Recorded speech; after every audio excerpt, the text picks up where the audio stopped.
অ্যাক্সিডেন্টে শহরের famous celebrity জিং গুরুতর আহত হয়েছিল। জিং এর রক্তের স্পর্শ পাওয়া মাত্রই পাশে পড়ে থাকা কফিনের ডেড বডিটি জীবিত হয়ে যায়। এই ছেলেটির নাম ছিল লিন, আর লিনই হচ্ছে আমাদের গল্পের হিরো। লিন 400 বছর ধরে এই পৃথিবীতে রয়েছে। কোনো এক বিশেষ কারণে সে অমরত্ব লাভ করেছে, অর্থাৎ না তো সে কখনো অসুস্থ হবে, না তো বৃদ্ধ হবে, না তো কখনো মৃত্যুবরণ করবে। সেই সঙ্গে লিনের মধ্যে কিছু সুপার পাওয়ারও রয়েছে। এখানে আমরা জানতে পারি কেউ একজন লিনের শরীর থেকে সমস্ত রক্ত বের করে তাকে কফিনের ভিতরে করে সমুদ্রে ফেলে দিয়েছিল। কিছুদিন আগে তার ডেড বডি সমুদ্র থেকে উদ্ধার করা হয়েছে। এত বছর আগের একটা ডেড বডি এখনো অক্ষত দেখে বিজ্ঞানীরা তো ভীষণ অবাক হয়। তারপর থেকে লিনের ডেড বডিটি কফিনে বন্দি করে একটি মিউজিয়ামে সংরক্ষিত করে রাখা হয়েছে। 400 বছরের এই পুরনো কফিনের নাম দেওয়া হয় স্লিপিং বিউটি। এই দৃশ্যটা এখানেই কাট হয়ে যায়। এবার আমরা অ্যাক্সিডেন্ট হওয়ার কয়েক ঘন্টা আগের সিন দেখতে পাই, যেখানে দেখা যায় জিং একটি উঁচু বিল্ডিং এর কিনারায় দাঁড়িয়ে করার চেষ্টা করছে, কিন্তু তার তো নিচে লাফ দেওয়ার মতো পর্যাপ্ত সাহসী হচ্ছিল না। সিকিউরিটি গার্ড এসে জিংকে বাধা না দিয়ে জিজ্ঞাসা করে, তুমি কি এবার সত্যি সেট করবে? সিকিউরিটি গার্ডের এমন কথা বলার কারণ হলো জিং এর আগেও কয়েকবার এখানে এসেছিল সেট করার জন্য। গার্ডের এমন কথা শুনে জিং তো গার্ডকে এখান থেকে যেতে বলে, যাতে সে শান্তি মতো সেট করতে পারে। গার্ড তখন জিংকে বলে, তুমি কি কারণে সেট করছো সেটা আমাকে বলে যাও, তাহলে পুলিশ আসলে আমি তাদেরকে সব ডিটেলসে জানাতে পারবো। জিং এবার তার ব্রেকআপের কাহিনী শোনাতে শুরু করে। জিং ইয়াং নামের একটা ছেলেকে প্রপোজাল করেছিল, তবে ইয়াং জিংকে রিজেক্ট করে বলে সে জিং এর বান্ধবী জিয়াকে ভালোবাসে। ইয়ান হচ্ছে জিং এর 7 নাম্বার বয়ফ্রেন্ড। এর আগে জিং এর আরো 6টা বয়ফ্রেন্ড ছিল, তবে তারা প্রত্যেকই জিয়ার জন্য জিংকে রিজেক্ট করে দিয়েছে। একই তো জিয়ার জন্য জিং এর পপুলারিটি কমে গিয়েছে, তার উপর আবার জিয়ার জন্য সব ছেলেরা তাকে রিজেক্ট করে দিয়েছে। এই দুঃখে বেচারি জিং এখানে এসেছিল সুইসাইড করতে, তবে গার্ডের কথা শুনে সুইসাইডের প্ল্যান ক্যান্সেল করে সে গাড়ি নিয়ে বাসায় ফিরতে থাকে।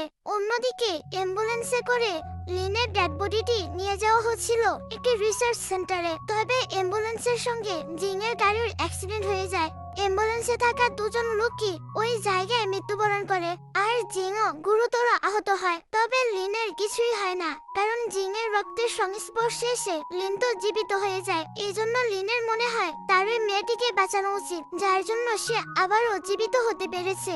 লিন যেহেতু অমর, তাই সে জিংকে কিস করার মাধ্যমে নিজের রক্ত দিয়ে তাকে ভালো করে দেয়। তারপর লিন তার খুনিকে সেটা জানার চেষ্টা করে, তবে তার আগে সে বর্তমান যুগ সম্পর্কে সবকিছু ভালোভাবে জানতে শুরু করে। লিন যখন লাইব্রেরিতে এনি স্টাডি করছিল, তখন দুইটা মেয়ে এত হ্যান্ডসাম একটা ছেলেকে দেখে তার ছবি তুলতে শুরু করে দেয়। যাই হোক, অন্যদিকে জিংকে এখনো হসপিটালে ভর্তি অবস্থায় দেখা যায়। সে সম্পূর্ণ সুস্থ থাকার পরেও অসুস্থতার অভিনয় করছিল, যাতে সে ফ্যানদের কাছ থেকে সিম্প্যাথি এবং অ্যাটেনশন পেতে পারে। আর এটা হচ্ছে জিং এর মা।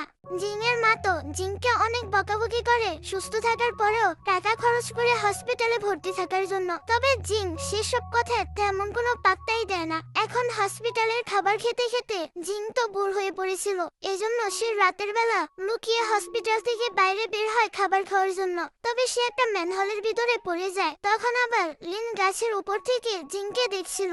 জিং উপরে ওঠার জন্য সাহায্য চাইলে লিন বলে, আমি তোমাকে সাহায্য করতে পারি, কিন্তু তার আগে তোমাকে আমার কিছু প্রশ্নের জবাব দিতে হবে। জিং তার প্রস্তাবে রাজি হয়ে যায়। লিন জিজ্ঞাসা করে, তুমি কি অমরত্ব বিশ্বাস করো?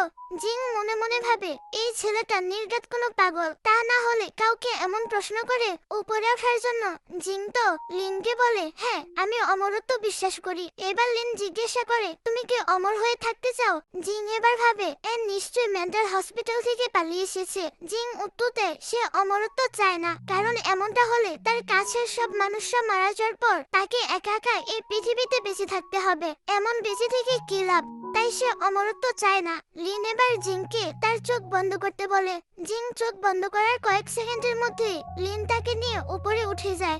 সেই সাথে নিজেও অদৃশ্য হয়ে যায়। আর বেচারি জিং এই ঘটনায় ভয় পেয়ে ভূত ভূত করে দৌড়ে পালাতে থাকে। যাই হোক, পরের দিন হসপিটালের নার্সেরা জিংকে জোর করে বাড়িতে পাঠানোর চেষ্টা করে। জিং তো অনেক চেষ্টা করে এখান থেকে না যাওয়ার জন্য, তবে এবার আর সেটা সম্ভব হয় না। হসপিটাল থেকে বের হতেই মিডিয়ার লোক জিংকে নানান রকম প্রশ্ন শুরু করে দেয়। এখান থেকে লিং জানতে পারে ওই দিন অ্যাক্সিডেন্টের পর কেউ একজন তাকে কিস করেছিল।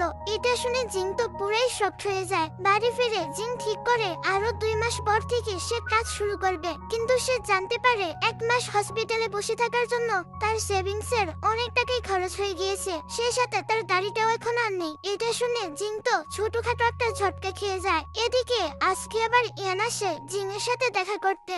জিং তো তার সাথে কোনো রকম কথা বলতে চাইছিল না, এজন্য সে বলে, তুমি যদি এখন এখান থেকে না যাও তাহলে আমি পুলিশ ডাকবো।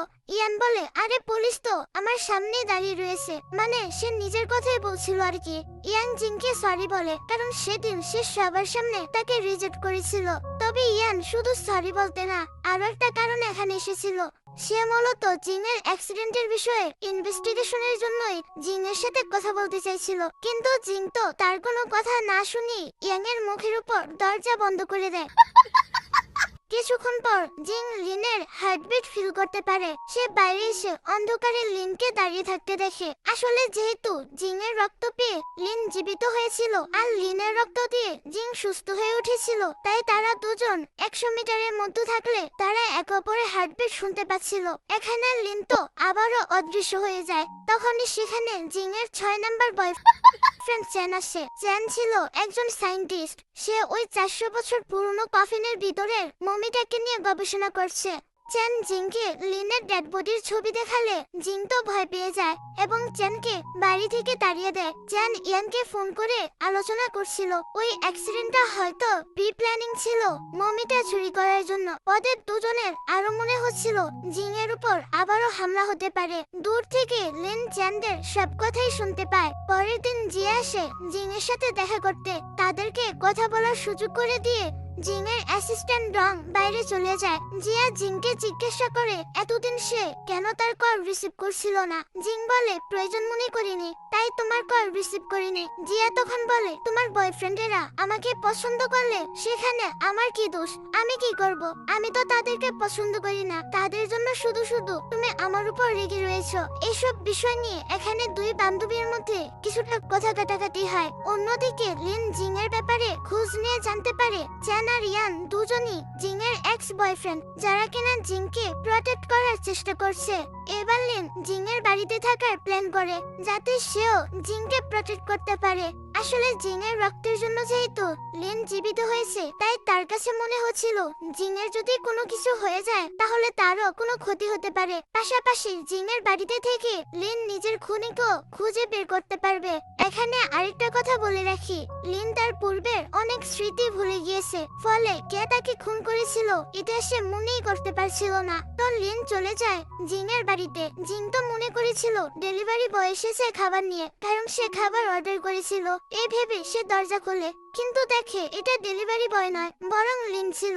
লিন তো জিজ্ঞাসা করে সে ভিতরে আসবে কিনা। জিং ভাবে এটা তার কোনো ফ্যান।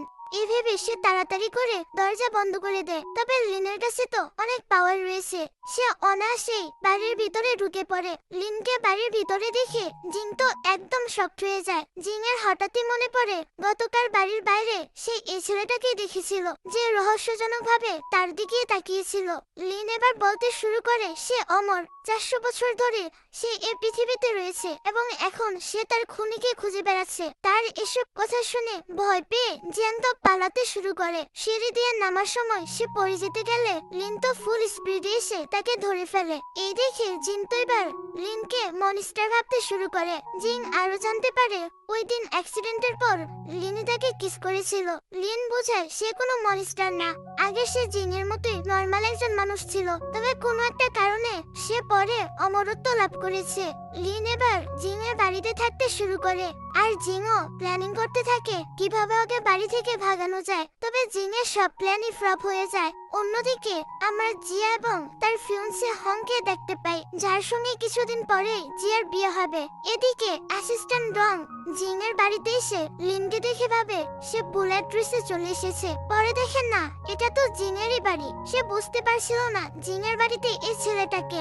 যাই হোক, রঙের কাছে লিনকে তো বেশ হ্যান্ডসাম লাগে। সে যখন জিনকে লিনের ব্যাপারে জিজ্ঞাসা করে তখন জিন এসে উত্তর দেয় লিন হলো তার কাজিন। রং বলে তোমার কাজিন তো দেখছি সোশ্যাল মিডিয়াতে অনেক ভাইরাল। এই বলে সে তো একটা ছবি দেখায়। এটা ছিল ওই দিনের লাইব্রেরিতে তোলা ছবিটা, যে ছবিগুলো দুইটা মেয়ে তুলেছিল।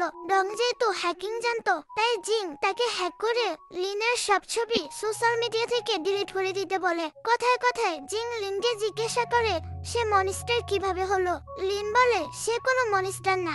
এবার সে তার কাহিনী বলতে শুরু করে। কোনো এক হিংস্র পশুর কামড়ে লিন দীর্ঘদিন ধরে অসুস্থ ছিল। কোনো ডক্টর কবিরাজি তাকে সুস্থ করতে পারছিল না। একদিন এক কবিরাজ বিশেষ এক পদ্ধতিতে বিষ দিয়ে লিনের চিকিৎসা শুরু করে। কবিরাজ নির্দেশ দেয় এই চিকিৎসার পর থেকে লিন কখনোই ভারী খাবার খেতে পারবে না, তাকে সবসময় লিকুইড খাবার খেতে হবে।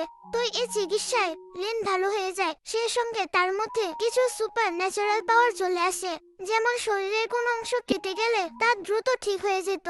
লিন অনেক দূর থেকে মানুষ তার নামে কি বলছে তাও শুনতে পেত। এসব কথা যখন আশেপাশের মানুষ জানতে পারে তখন তারা ভাবে লিন হয়তো মনস্টারে পরিণত হয়েছে। এই জন্যই সবাই সিদ্ধান্ত নেয় তারা লিনকে হত্যা করবে। লিন তখন বাড়ি ছেড়ে দূরে কোথাও চলে যাওয়ার সিদ্ধান্ত নেয়, যাতে তার কারণে তার পরিবারকে কোনো বিপদে পড়তে না হয়। বর্তমান সময়েও লিন শুধু লিকুইড জাতীয় খাবার খায়। এবার লিন দেখে জিন তো তার গল্প শুনতে শুনতে অলরেডি ঘুমিয়ে পড়েছে। অন্যদিকে আমরা লিনের খুনিকে দেখতে পাই, যে কিনা অলরেডি লিনের জীবিত হওয়ার কথা জেনে গিয়েছে। লোকটা হুডি পরে থাকায় তার মুখটা দেখা যাচ্ছিল না। খুনির বয়সও 400 বছর ছিল, লিনের মতো আর কি। সে আসলে লিনের বডি থেকে সব রক্ত বের করে নিজের কাছে সংরক্ষণ করে রেখেছে, আর ওই রক্তের সাহায্যে সে এখনো জীবিত রয়েছে।